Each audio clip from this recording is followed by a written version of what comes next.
Hi there, welcome to Homeschooling with Hira. I hope you all are well. The topic of today's video is words ending in ture. You must have seen lots and lots of words that end in ture ending.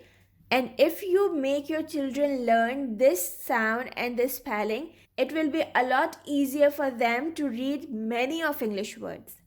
Let's have a quick look on this topic. The suffix ture sounds ch in British English and cher in American English.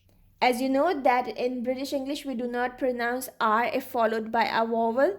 So that's why we will say this with a sound, the schwa sound, okay?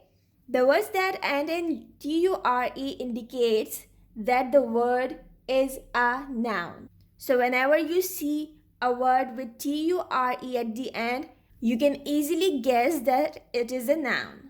Let's read these few words.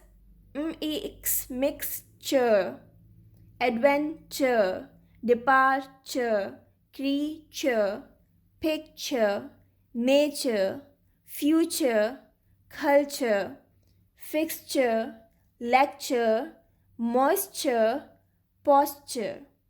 You may have seen that in few words we have already T at the end of the base word, like in advent or depart or create.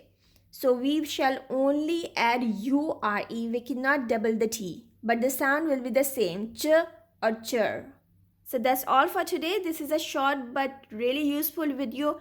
Give these kind of words to your children and see we have so many common words that are ending in ch sound with TURE. I shall see you soon with something new. Take care. Bye for now. And most importantly, make it a great day. Bye.